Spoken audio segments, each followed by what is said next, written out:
Certo. Se não tiver, se for uma criança que tem dificuldade para comer, mas não tem necessariamente Um déficit cognitivo. não afeta a saúde, né? Aquela criança que às vezes tá com peso ok, às vezes tá até com obesidade, aquela criança que vai nas festinhas, come, seleciona ali, né, o alimento, né, mas consegue comer, consegue interagir. Então, é uma criança que às vezes só tem uma preferência alimentar muito forte. E isso, às vezes, as famílias confundem, pensando muito no que é que eu gostaria que meu filho comesse. Verdade. E aí, quando a gente vai avaliar essas crianças, sempre começa avaliando os pais, né? Ah, meu filho não come fruta, legume e verdura. Na sua casa tem fruta, legume e verdura?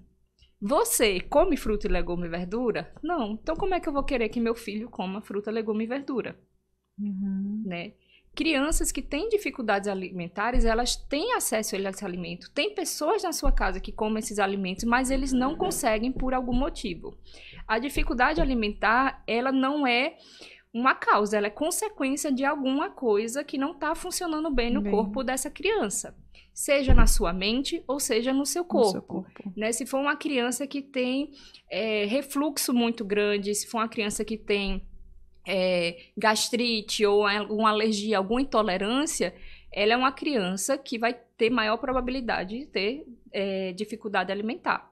Vai ser uma criança que não tem o TARI, porque o TARI envolve alteração da funcionalidade neuropsicológica, né? Vai ser uma criança que pode ter esse transtorno pediátrico da infância. Alimentar da infância. Que interessante, né? E é só crianças... Outra pergunta, né? Que é só crianças com autismo que desenvolvem esses transtornos alimentares ou não? Não. A dificuldade alimentar, ela está presente em todas as crianças, típicas ou neuroatípicas. A criança neuroatípica, ela tem maior chance de ter esses transtornos, essas dificuldades alimentares. Por quê? Eu vou ter questões sensoriais que interferem, questões comportamentais que interferem e questões cognitivas. Né? Então, ela vai ter a maior probabilidade de ter isso, seja porque ela não consegue interagir com aquela textura daquele alimento, né? As características organolépticas em geral. Então, o alimento... Comer é um ato sensorial. Então, o alimento, ele tem cor, ele tem cheiro, ele tem sabor, ele faz barulho, né? A gente precisa perceber o alimento dentro da nossa boca, precisa perceber quando nosso estômago está cheio ou não para comer ou parar de comer. Então, tudo isso é muito de percepção sensorial, de como meus olhos veem, de como minha cabeça processa aquela imagem que eu vi, de como eu consigo lidar com aquilo. Então, às vezes, para uma criança neuroatípica, o cheiro daquele alimento pode ser muito forte e ela não consegue suportar aquilo.